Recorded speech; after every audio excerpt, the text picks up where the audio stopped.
what you're given, that's how we live it. Don't be mad at the system, it's simply how we've existed. I hear a lot of people talking like they politicians and choose to be an accountant because it's safe in a business. Not because they want to do it, just because they heard it pays. And who the fuck wants to be poor knowing that's how we've been raised? Society is getting heavy, I can feel the weight. The pressure of success is like 100 million pounds of shit. How you guys doing today? It's Anthony Gangi. Welcome to another episode of Tear Talk, the only show dedicated to corrections. I haven't said that in that way in a while. Hey guys, so check this out. We're going to have a very interesting topic talking about something that's very near and dear to my heart, which is inmate manipulation. There's always room for training when it comes to that. But today we're going to talk about how inmates try to manipulate medical staff. So we're going to talk about what their motives are, like what's the end game? What is it that they're looking for? Also, how they may go about and do it. And I also want to talk about the environment. Is the environment that the target is in supportive of the game that the inmate's trying to play.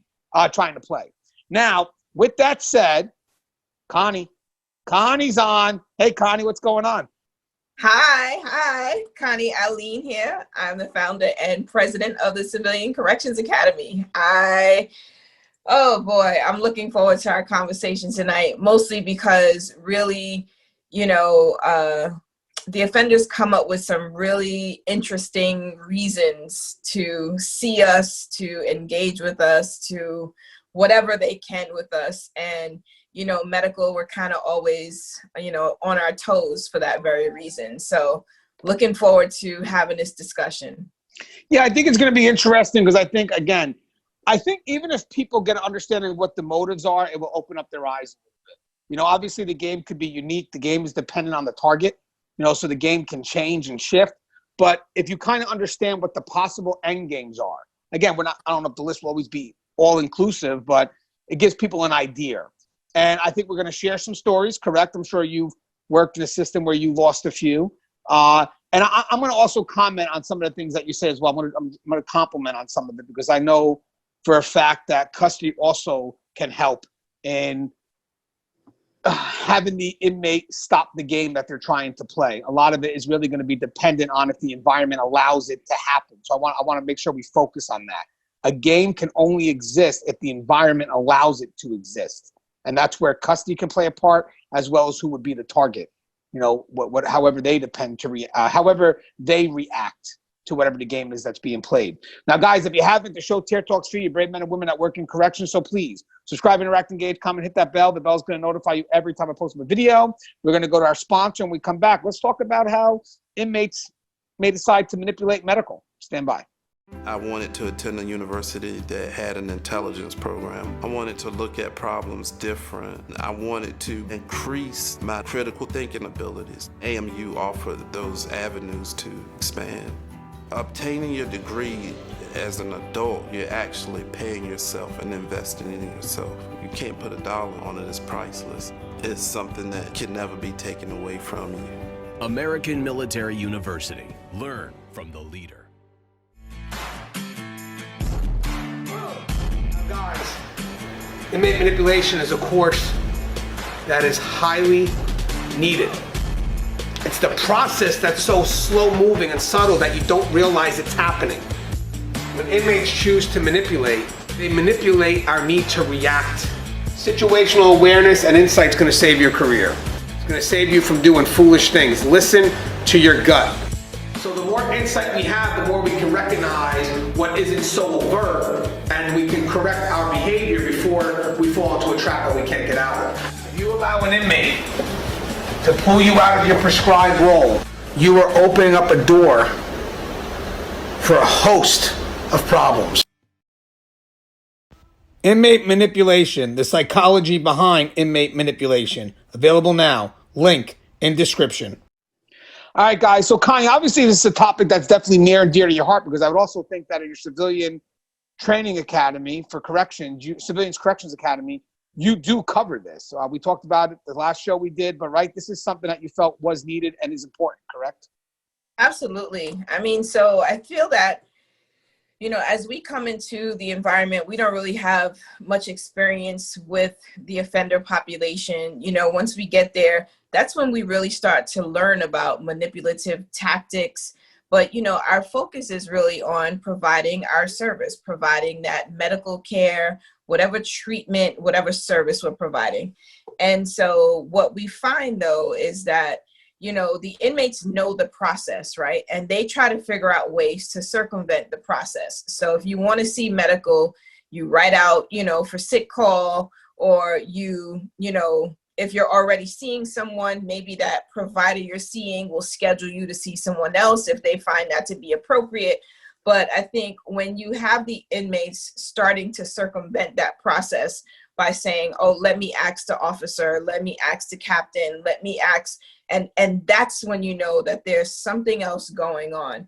I mean, for me, I've had the experience of receiving letters. Like, so technically when they drop letters in the box for medical, I'm getting inmate complaints. There's tons of stuff that comes in those boxes.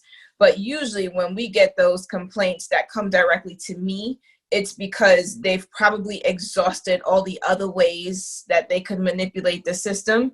And now because they think I'm out of the loop, it's let me see if we can get the administrator. And of course, they know the trigger words, right? There's usually those words like, you know, chest pain, or they'll say something like inappropriate meds. Like they just say certain words that they know of, like I have to respond to it. So I think it's a lot of that we see, particularly when it comes to us and our medical team. For doctors, for example, if an inmate is trying to get a certain type of medication, usually with narcotics, you know, when they come in and they go through the assessment process, we're looking at all of their medication history. And if in fact the meds that they're on aren't consistent with our assessment, then we'll wean them off those meds, or we'll take them off those meds. We'll discontinue those meds. A lot of times, you know, they think that the meds have a particular impact on them, or there's other things that they do with the meds. And so they start to push the envelope to make sure they get it back. Now, if the provider that they're on their current caseload decides this is not clinically indicated, I'm not going to continue this inmate on these meds, that's when I start seeing the letters come in that, oh, your doctor is a quack and your doctor just wants to take me off my meds. Now I'm getting headaches, I'm feeling delirious. And I'm not saying that those aren't side effects for possibly coming off the meds.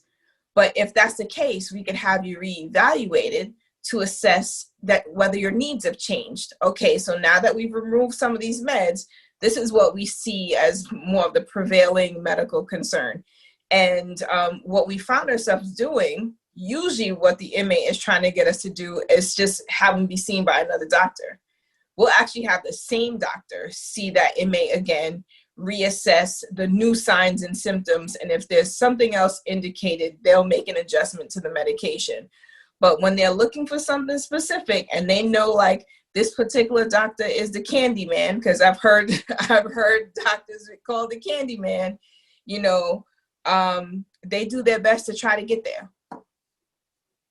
And you know what you touched on that I want to definitely just quickly say again, the trigger words. A lot of people don't understand that how certain things can put us into reactionary mode because there could be a liability or something. And people like Gangi, we've done this before. We talked to this, they said certain words that unfortunately it's the boy that cries wolf. We have to go each and every time, even though we know the effort's going to be probably fruitless. There could be that one time where it's not, and no one cares about the other 99 times that you went. And also, you know what I like about interviewing you, by the way, or having the dialogue, is I'm able to ask you a question and then just put the mic down and relax, you know, and enjoy the beautiful dialogue, right? No, it's true. But then I've had other people on my show where I expect that, you know, it's like, hey, so what's up with medical being manipulated by staff? I'm going to put my mic down. Go to put this down. Yeah, it happens all the time. That's all you got? So obviously we touched on, you know, it is a serious issue. And I just want to express again that the environment can promote that behavior. Like when inmates look for a target, especially in medical, let's say, it's not just about the individual. Because even if you have an individual that may seem soft, it could be balanced by an environment that will protect that individual, if that makes any sense. Don't get me wrong. I'm not saying that you have to be able to say no in this profession. You have to be able to stay within that prescribed role. But, there may be some people that are trying to figure out how to maneuver, and at that point, they could be a little lost. Inmates take advantage of that, and, they're trying to build a relationship that goes beyond that prescribed role. And it's not necessarily the staff member came in and wanted to be corrupt. It just means that maybe they get lost in the way. They're human. The inmate plays a game that's specific for that individual. And unfortunately, the inmate winds up getting the best of that. Now, for me, I know if I have someone that could be a risk, not because, they want to be. I mean, I'll give them all the training I can. Don't get me wrong. If I'm able to do that, we will. But I also do lean on the environment. I lean on the other staff that's going to be there that is going to direct that individual, but also put resistance to anybody that wants to play a game. Because again, when an inmate looks to target somebody, they're going to say, well, I can get to, let's say, that nurse. Why? Because the officer doesn't really check on that. The officer's in their own world, or the officer may be soft, whatever the case may be. So we're very dependent on that environment to work together as one. So when an inmate says, well, even if I can get to that individual and that officer are tight, that's a good officer, the game's going to stop immediately. And I know you have a comment, right? Correct? Mm-hmm. The other thing I wanted to add to that was just the consistency. So depending on how staffing is in a facility, if you don't have consistency at some of the posts, then you may not know as the officer that this dude was down here yesterday, or this dude has been down here twice, because you're not the same person on that post, which can make it very challenging for the environment to help protect us. I think we do our best to make sure that, there's a consistent person on post, so that when these happenings begin to transpire, at least we have people who are on post who can say, oh yeah, why is this dude down here again? Wasn't you just here yesterday? I feel like those are the other safeguards. But when we are struggling with staffing and we don't have enough people on, or we have that high turnover, I think that presents some of the challenge in the environment protecting us. Yeah, but I did like what you said too about catching the game before it could be played. Like, you have this inmate that's coming down a lot. Maybe it's good if custody steps up, because custody knows. They know these inmates, they know the game. So it's like, hey, wait a second, Smith. You were here yesterday. You're here again today. What's going on? Who's working? What's the game being played here? So yeah, a very strong part in preventing it from even happening to begin with. But again, I just want people to know that when someone's being targeted, it's not just the individual that makes it permissible for the game, because manipulation occurs. It's a two-way street. We know that. Mm-hmm. It's going to be the individual, the situation, and that environment. Because I think those three right off the bat will encourage the process. It's the process that really is what matters. The end game, it's too late. It's the damn process. So we need to do what we can to prevent that process from even starting. And again, to me, custody is always a big part of that, especially if they're have their eyes right on that individual, making sure that, we do protect the civilian staff as much as necessary, as much as needed. Don't get me wrong. There's some civilian staff that they don't need that protection. They stand on their own, but just in case, that's our job. And we need to make sure that we don't give the inmate an environment where it's permissible for them to explore and play these games. And I said the word explore because sometimes it's trial by error, but it's like, well, how many times was the inmate able to try? Each game is specific for that. But let's go over some of the motives real quick. So, I mean, again, the tactics are always going to be dependent on the target, where their vulnerabilities are, the situation. Sometimes it could be planned. Sometimes you just take advantage of something that just popped up. But in the end, there may be certain motives, certain motives that maybe can give us an inkling of, okay, maybe I'm being played here. So I thought maybe from your experience, you can tell me what some of those motives are, just to kind of give people the heads up. Like, I don't know if there's a game being played here, but be wary if you see these types of requests. So I would want to say that, if you are someone who has access to something that the inmates want, you may automatically be a target. So for example, I had a nurse who was the methadone maintenance nurse. That program was run out of a separate office, not out of the pharmacy. There were certain controls in place, but you've had offenders trying to get down to see her whenever they could, right? Whether it was to give them their story, to try to get her to put them on methadone maintenance, whatever it is. Like sometimes the angle is, what does that person have access to? You know, we had at a point a clinician that was known for giving writing notes for bottom bunks. So there were tons of people who wanted to see just that clinician because they were trying to get a bottom bunk. We had others who were pretty lenient with double mattresses. I mean, until the kibosh was put on that. But the reality is that when the inmates start to know what you're known for, that's when they start really playing the game to see how they can get to you. And I think one of the things that we've seen is that there are times when the inmate is so annoying, right? Like he's persistent, or she is just persistent, right? Any person who will listen, they are going to talk to them about whatever this thing is that they want. And I feel like if you've made the determination that this request is clinically inappropriate, like you have to be able to stand your ground. And the answer is just no, right? Like it doesn't matter if he got every officer on every tour to send him down to the clinic, right? Like still say no, because that's your answer. But I feel like sometimes they wear you down. It's like, listen, just give it to him, right? But I feel like that is also teaching them that if they continue to do these things and they continue to, you know, be persistent and continue to wear us down, that we'll just give in. And that's just not what we want to do. Right. And you know what? You find that a lot with juveniles, the persistence. It's to a level of exhaustion where you just want it to end. And the problem is the end result is something usually that they want, and then it motivates them to do it again and again. And it's like, oh, here he comes again. Just give him what he wants, so be done with it. And that's not what you want to do. So persistence is a really big sign of manipulation, believe it or not, because they're hoping to tire us out mentally. In some facilities, double mattresses may not always be through medical's request.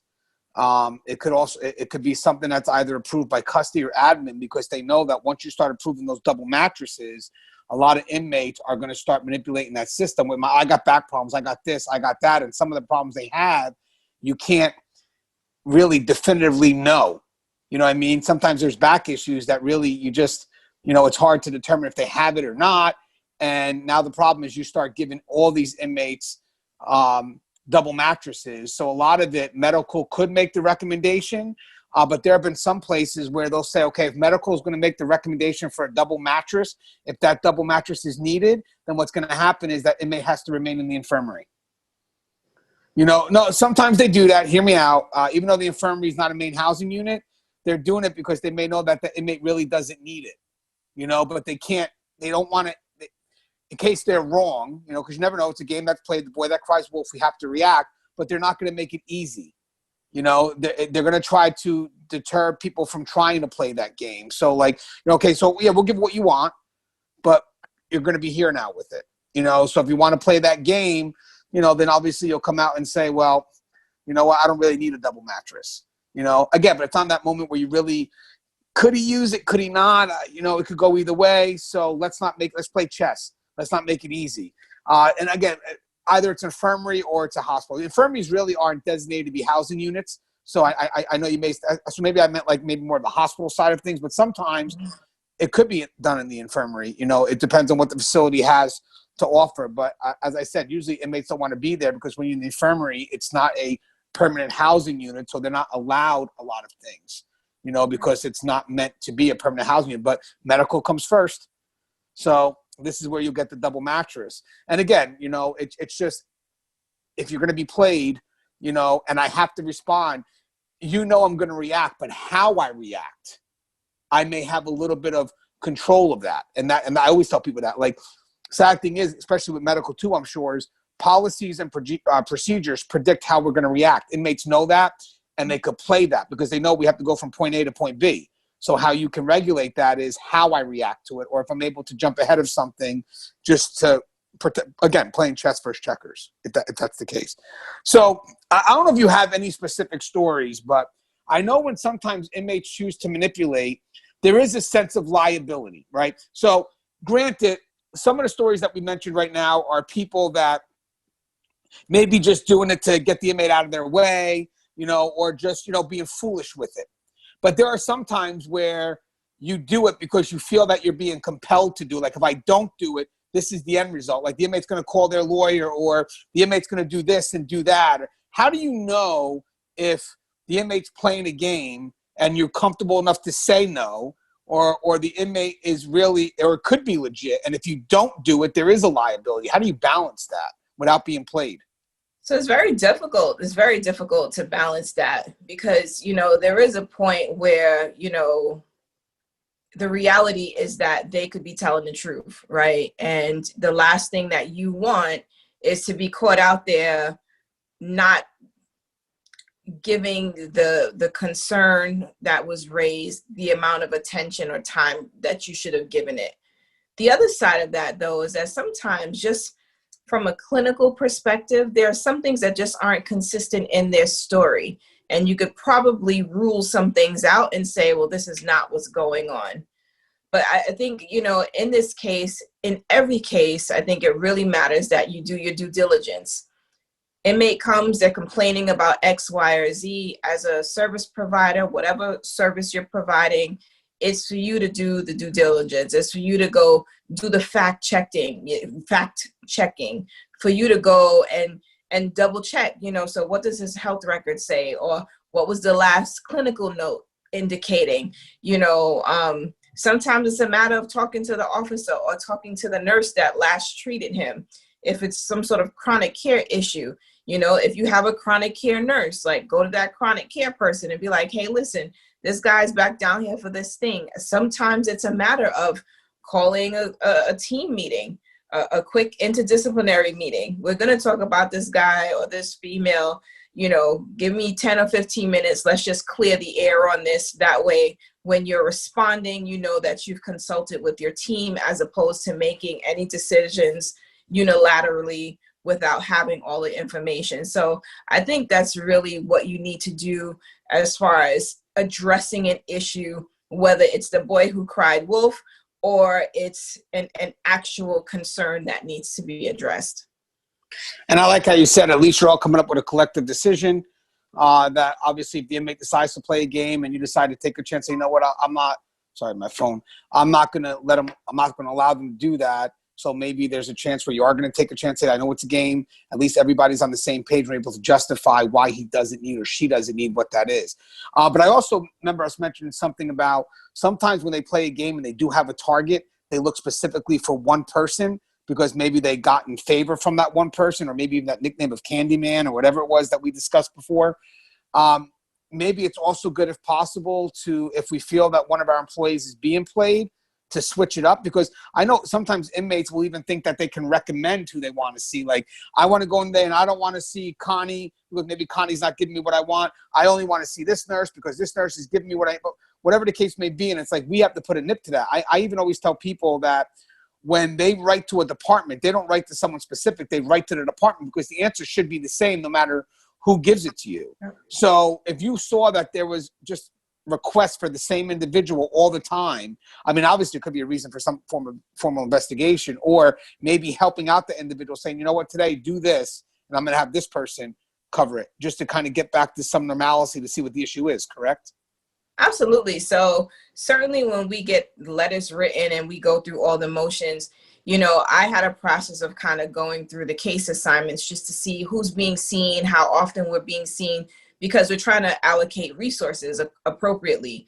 And so when you have someone who's being seen multiple times, it kind of like, serves as like an alert. Like, it's a little off that, this person would be seen 5 times. Meanwhile, you've got a laundry list of people still waiting to be seen once. And oftentimes what we do is we do try to rotate, staff. In the nursing realm, we'll rotate them through the different units as well as different posts. And, from the medical doctor perspective, depending on how many prescribers we have on hand, we may or may not have the luxury of moving them around. But if in fact there's something of concern, we usually make sure that not only the provider is on the same page, but we bring custody into that conversation as well, just so that it isn't like them finding out like by mistake, but us intentionally saying, hey, listen, for some reason this guy's or this female's come down here multiple times. We're not really sure why. Can you check with the officer? Because we don't necessarily have the ability to always reach out to the officers to find out what's going on in the unit. You know, that coming from, you know, the chain of command is a lot different from the civilian saying, hey, why'd you send this guy down here? You know, but I think as we're all on the same page, it takes away that offender's ability to circumvent the process. Well, we become a fail-safe for each other. Yeah. You know what I mean? I mean, think about it. For an inmate to get to medical, they've went through a lot of individuals, right? I mean, a lot of different checkpoints that, you know, someone has to notice something. Now, I know a lot of us from custody may not be totally aware of what an inmate is there for, why they're in medical. But I'm sure, you know, maybe the medical provider will come by and say, hey, listen, this inmate's coming down way too much now. You know, I don't have to tell you specifically what they're coming down for, but they're coming down way too much now, you know, and can you help us with that? And then maybe that's just a matter of a few phone calls going all the way back to the unit saying, hey, listen, inmate doesn't have to come out today. Now, the unit officer may go ahead and say, okay, if he's saying he has this problem, can you give me someone from medical that will be willing to put their name to what you just said? Not a problem. Connie just literally said, put down Connie Alleyne, stated inmate, Connie administrative medical, whatever she is, said she can't be in. Because if that happened to me, like, see, here's the thing. We're concerned always about liability. So let's say the inmate's playing the game. Every day they're having chest pains. Every day they're having asthma and they can't breathe, right? I'm probably going to do my due diligence as an officer, call medical, and expect that inmate to be seen, you know? And which, unfortunately, you guys are going to have to see them. But sometimes it could change in how you see them. Like, maybe at one point, you know, you bring them down to the unit. But if you feel that they start to play, or you bring them down to medical. But if you feel that they're starting to play the game, maybe you start taking the trip over to the unit. You know, now it's an environment that may be more controlled and whatnot. But if there was a chance where, you know, medical said, you know what, we know this guy's playing the game, which I doubt you guys do that. But just say, hypothetically, say today we're just not going to see him, which I don't think you would. Mm-hmm. But if it came to that choice, I as custody be like, well, who just said that? You know, who's the person that just said that? So I think the way you could do it differently is maybe the first couple of times they come to medical, but after that you feel the inmate's playing, but you still have to react because they got those trigger words. We're going to go down to the unit today. You know, we're going to go down, and maybe not with that same individual, to see what that game is. And again, that touches onto the environment now. So we crossed into some motivations, right? And we crossed into, you know, some certain ways that they could play the game, but the environment is very important. The game only exists if the environment allows it to exist. So if you're supportive of each other, if the inmates see that there's communication, if, you know, to me, if I was an inmate and I wanted to target somebody from medical, right?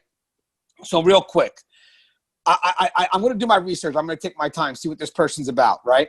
And like you said, games are going to be different. You know, maybe I'll push the exhaustion route. I don't know, but I need something. This may be the person that get it. But outside of me looking at that individual, one of the first things I'm checking is, will the environment allow me to do that? Like, who's the officer? Oh, Officer Smith. Oh, hell no. So even if that Officer Smith's on his job, so I can't get to that target because Officer Smith is my wall. It's my obstacle. It's not an obstacle I'm going to climb over. But if we don't have Officer Smith today and we have Officer Gangi's soft. You know, Gangi's just, don't worry about that. I'll get right through Gangi. He will bring me right over. And sometimes it can even be the unit officer. Mm-hmm. I can't do it on Fridays, Saturdays when, you know, or I can't do it 5 days a week, but when that relief's here, I can play the game. And another concern we have before we go real quick is the manipulation of Suboxone. You know, inmates right now, a lot of facilities have medicated assisted treatment, whatever you want to call MAT programs.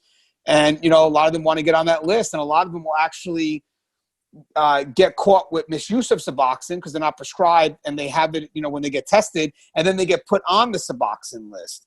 So it's very important that we have medical, mental health, and custody on the same page before they start just granting it. Because at one point it's like, okay, I understand that, you know, you may think it's something that helps and that's fine, but are we weaning them off? Do inmates think that this is a free ride, or does it end? And also maybe it should be not so easy to get. Maybe there should be something like, okay, if you're going to take MAT, that's great, but 5 days a week, you have to get therapy through this, whatever it is. It can't be something where you it's like a crock pot, set it and forget it. You know, there should be something connected to that. Hey, Connie, you have anything you want to say in closing? I would just like to say, you know what, as medical, we are kind of thrown all kind of things throughout our day. You know, we do our best to manage our medical roles, mental health, you know, any service provider. You're doing your best to just see the people on your list for the day and keep it moving. But I think that we just got to be prepared for those particular offenders who come down for secondary gain. They've got their own agenda. And as they come with their agenda, once you feel like something is off, it probably is off. And like, just don't hesitate to address it, because then it becomes an issue down the line. I just want to say before we close, tomorrow is 9/11. So a tribute to all our heroes. Some still with us, some taken from us, but obviously never forgotten. I believe they just add another 27 names, because these are people that unfortunately during their time at 9/11, they got sick, and then eventually they subsequently passed. I believe they added 27 more names to that wall. So again, to all the heroes out there, to the families that were affected, to those that are lost, obviously you're not forgotten. 9/11's tomorrow, and just a tough day. But I will say one thing out of that. It did bring us together. I did a video about 9/11 last year.